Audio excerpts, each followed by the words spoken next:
Déjeme, le cuento la siguiente historia, que es una introducción al mensaje de esta tarde.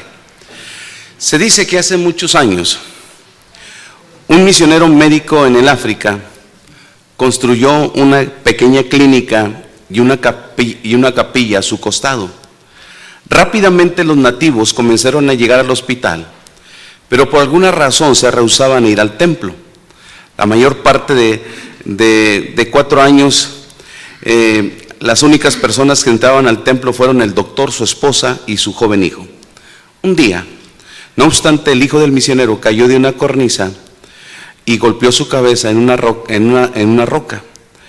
El misionero corrió hacia el joven, hizo todo lo que pudo, pero no le pudo salvar la vida. Se adaptó un ataúd para el joven usando viejos cajones para transporte y se llevó a cabo el servicio en su memoria.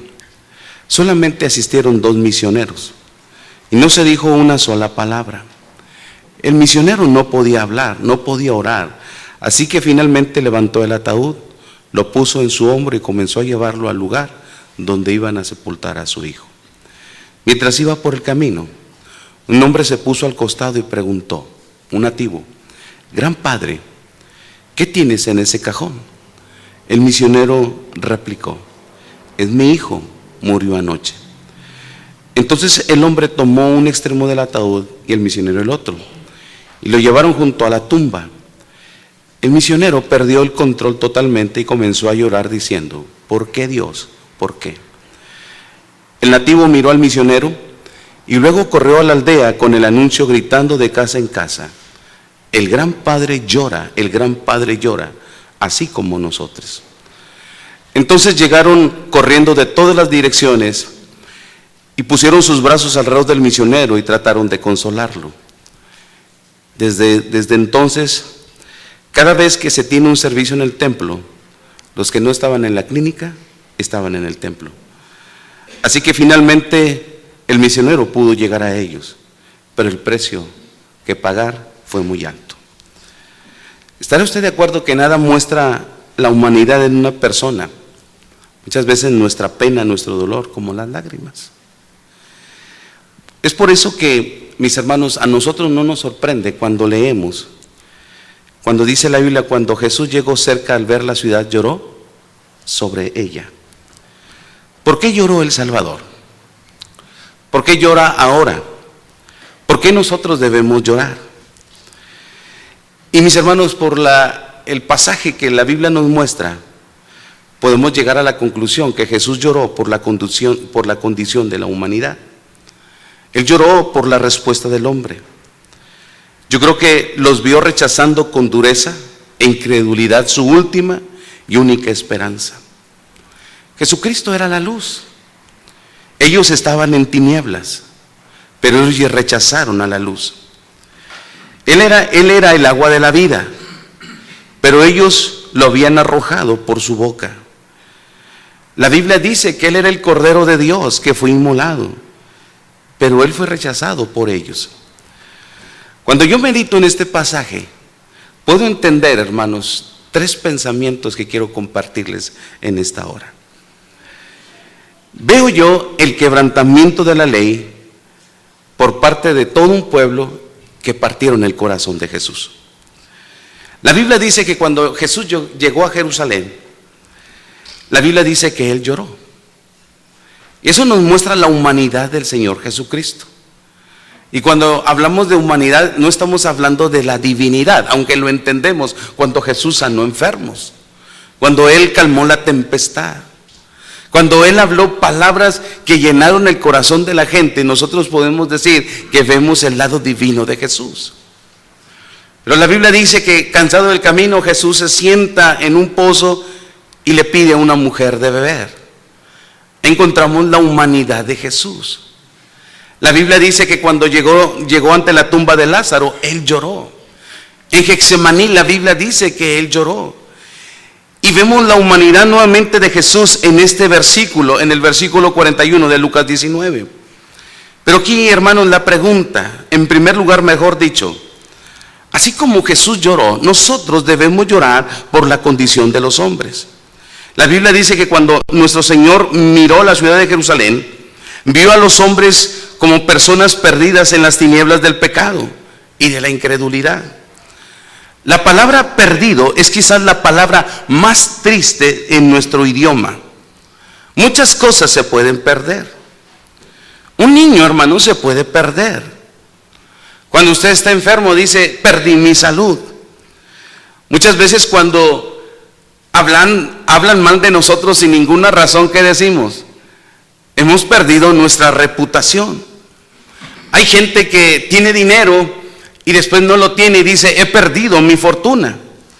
Pero yo creo que la pérdida más grande de todas es perder el alma.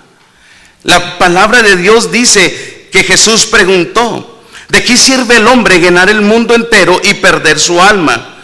Porque ¿qué da el hombre en rescate por su alma? Mis hermanos, ¿qué significa estar perdido? Y muchos de nosotros nos gusta la parábola que Jesús contó acerca de aquel padre que ve partir a su hijo. Es cuando Jesús contó la historia que nos da la respuesta. Es la historia de aquel joven que le dice a su padre, dame la parte de la herencia que me corresponde y me iré de tu casa y no te molestaré jamás. La Biblia dice que el padre acepta la petición del hijo y el joven se fue muy lejos para derrochar su herencia en una vida loca. La Biblia dice que cuando todo se le acabó y comenzó a sentir necesidad, se dio cuenta de su error y resolvió regresar a su casa. La historia en la parábola del hijo pródigo dice que el padre lo vio llegar, corrió a su encuentro y dice la Biblia que le dijo a sus siervos, mi hijo estaba muerto, ha vuelto a vivir, estaba perdido y es hallado. Mis hermanos, ¿por qué Jesús contó esta parábola? La contó para entender que usted y yo el corazón amoroso de Dios y de lo que significa estar perdido. Muchos de nosotros un día nos dimos cuenta que sin Cristo estábamos perdidos, que estábamos alejados del Padre Celestial. Mis hermanos, que estábamos sin Dios y sin esperanza en este mundo, que habíamos perdido la esperanza, la felicidad, la santidad, el cielo. Pero la pregunta aquí es, ¿qué es el pecado? La Biblia dice que pecado no es solamente quebrantar la ley de Dios, sino también partir el corazón de Dios también. Entonces, mis hermanos, el mundo está perdido en pecado y el mundo necesita escuchar buenas noticias. Mis hermanos, he descubierto una cosa: hay más amor en el corazón de Dios que pecado en nosotros. Vuelvo a repetir, hay más amor en el corazón de Dios que pecado en nosotros. Puedo llegar a la conclusión que las lágrimas de Jesús y su muerte en la cruz revelan el extremo de Dios para perdonar nuestros pecados. Jesús lloró simple y sencillamente por la condición del hombre. Y yo creo que Dios aún llora, mis hermanos, cuando ve a este mundo que en vez de ir en pos de Él, le da la espalda y vive su vida fuera de la voluntad de Dios. Segundo, vemos el complemento de Dios. En segundo lugar, nosotros debemos llorar por el destino de los hombres. ¿Por qué cree usted que es tanta la insistencia de un servidor a que nosotros el próximo sábado vayamos como iglesia a este asalto evangelístico? Mis hermanos, porque tenemos que tener compasión por las personas que están sin Jesucristo. Si usted no siente lo mismo que Jesús en este sentido, si usted no comparte la visión de esta iglesia, mis hermanos, entonces pídale al Señor que le dé la visión que Él tiene respecto a este mundo perdido. Nosotros debemos llorar por el destino de los hombres. Ese día Jesús lloró por la ciudad de Jerusalén porque vio una gran tragedia peor que se aproximaba. Se dice que años después, una legión romana bajo el mando del emperador Tito sitiaría la ciudad y arrasaría con ella. El templo iba a ser quemado hasta quedar en cenizas y solo el muro de los lamentos permanecería en pie. Iba a ser, mis hermanos, un acto de juicio divino sobre la nación judía por rechazar y crucificar al Mesías. Según Josefo, el historiador judío, más de 1 millón de personas fueron masacradas y 100,000 fueron tomadas cautivas. Pero Jesús vio más allá. Él vio esto como un símbolo del juicio eterno de Dios sobre el pecado. Él vio a la gente, mis hermanos, que se estaba dirigiendo hacia la muerte y se estremeció en su corazón. Y yo creo que nosotros también debemos estremecernos en nuestro corazón, de ver, mis hermanos, de la persona con la que tú convives. Al menos si no estás asistiendo a un templo que esté escuchando la palabra de Dios, esa persona seguramente, mis hermanos, está en condenación porque está alejada de Dios. Entonces nosotros tenemos que entender que el destino del hombre sin Cristo es la condenación eterna. Mis hermanos, ¿cuánta gente sin Cristo está bajo el juicio de Dios? Hablamos de cada hombre y mujer y joven separados de Cristo. Están bajo el juicio de eterno sin Dios. Hay una creencia universal que se le llama, que mejor dicho, que se dice que todas las personas van a ir al cielo. Yo he escuchado a gente decir, yo creo que todos van al cielo. Es más, hay gente que dice que todos los caminos nos conducen a Dios. Y nosotros que conocemos la verdad, cuando escuchamos eso, pues no debemos quedarnos callados. No debemos quedarnos en silencio. Necesitamos decirle a las personas que solamente un camino nos lleva a Dios, y esa persona es Jesucristo. Y mis hermanos, la palabra de Dios nos dice a dónde va a ir la gente. Y aún la gente, hermanos, puede escuchar nuestro mensaje y no creer en nuestro mensaje. Escucha a Jesús. Abra su Biblia en Mateo 7, de 13 al 14. Entrad por la puerta estrecha, porque ancha es la puerta y espacioso el camino que lleva a la perdición, y son muchos los que entran por ella. Pero qué estrecha es la puerta y qué angosto el camino que lleva a la vida, y son pocos los que la hallan. Mis hermanos, hay dos caminos en la vida y hay dos destinos en la eternidad. Todos están en uno de esos dos caminos y terminarán en uno de esos dos caminos. Mis hermanos, la mayoría de la gente está bajo el juicio de Dios, y la iglesia tiene que dar a conocer las buenas noticias. El mundo dice, tendiste tu cama, ahora acuéstate en ella. Pero el Señor dice, toma tu camilla y vete a tu casa. Tus pecados te son perdonados.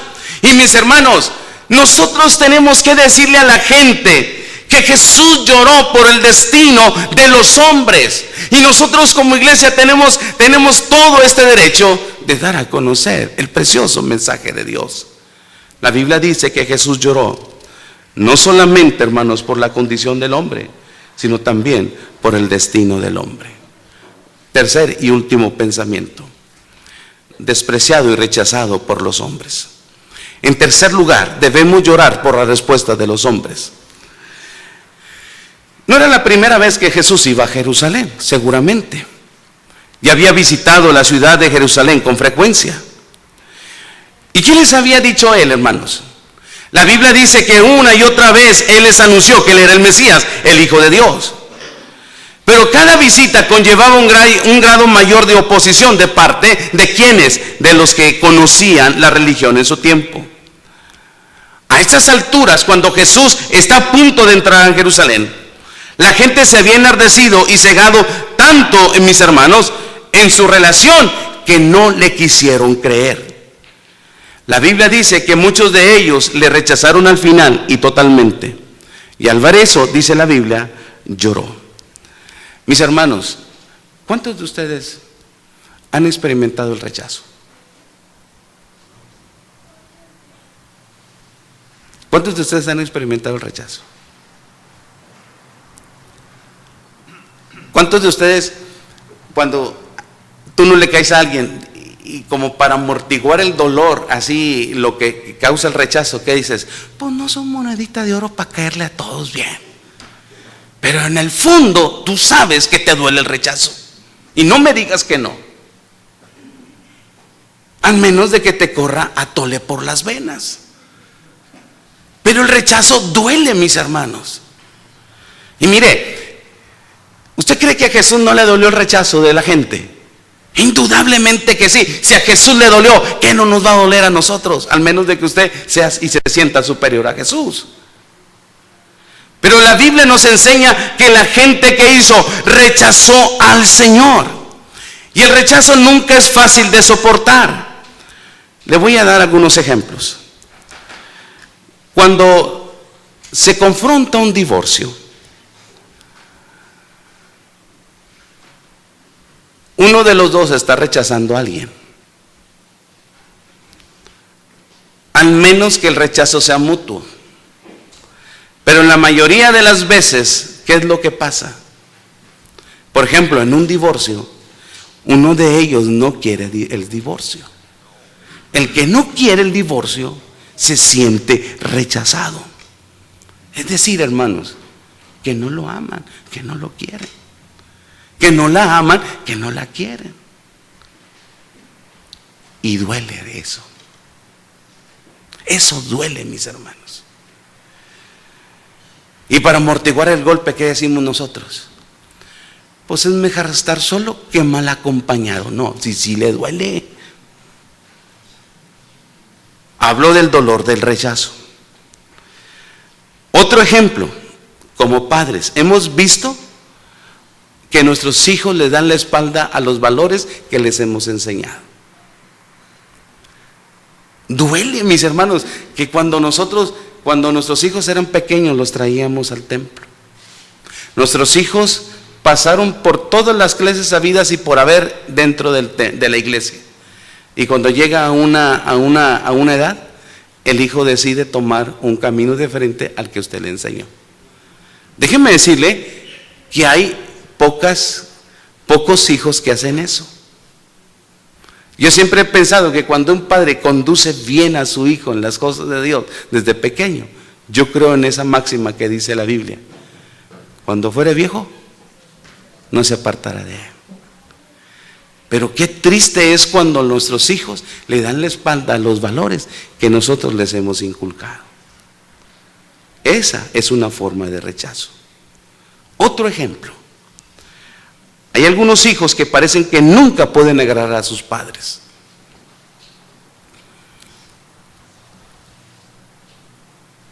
Hacen algo los hijos y los padres, ¿qué dicen?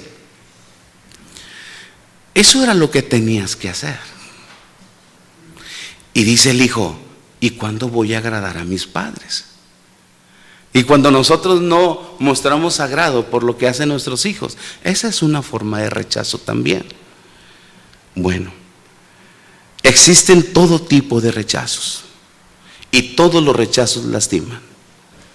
Pero el rechazo que siempre lastima y lastimó a Jesús es el rechazo cuando Él les otorgó su amor, su perdón y su misericordia. ¿Y qué hizo Jerusalén? Uno dice: hermano, es que vea, cuando Jesús entró montado sobre el asno, la Biblia dice que todos llegaron y ponían sus mantos y hojas de palma sobre el asno donde Jesús sobre el asno que Jesús iba montado. La gente lo estaba recibiendo. Sí, hermanos, pero días después esa misma gente le estaba diciendo a Pilato: crucifícale, crucifícale. El rechazo duele, mis hermanos. Pero a pesar de que le hemos rechazado, ¿sabe? Hay algo maravilloso en la Biblia: que Él nunca nos rechaza cuando venimos a Él. Tú y yo pudimos haberle dado la espalda una y otra vez a Dios, pero cuando decides venir a Él, y cuando decides y tomas la decisión de venir en pos de Él, la Biblia dice que al que a mí viene, jamás le echaré fuera. Mis hermanos, así que no debemos temer al rechazo de Él. Nunca lo va a hacer. Pero mis hermanos, nosotros debemos llorar muchas veces por la respuesta del hombre. Cuando yo comparto el Evangelio de manera personal a las personas, hay gente que me ha dicho: pues sí, está muy bien lo que usted me dice, pero yo quiero vivir y seguir haciendo mi vida. Yo creo que le duele el corazón de Dios, y me duele también mi corazón. ¿Por qué, hermanos? Porque la decisión que Él hizo de darle la espalda a Cristo trasciende su eternidad. Así que, mis hermanos, la Biblia dice que el Señor lloró. ¿Qué nos enseña este pasaje? Que nosotros debemos llorar las lágrimas de Jesús cuando veamos a la gente que está sin Cristo y sin esperanza. Este próximo sábado tenemos la oportunidad como iglesia de irle a decir a la gente de la Calderón que en Cristo hay respuesta a sus necesidades, a su problema del alma, que en Cristo hay respuesta a sus problemas.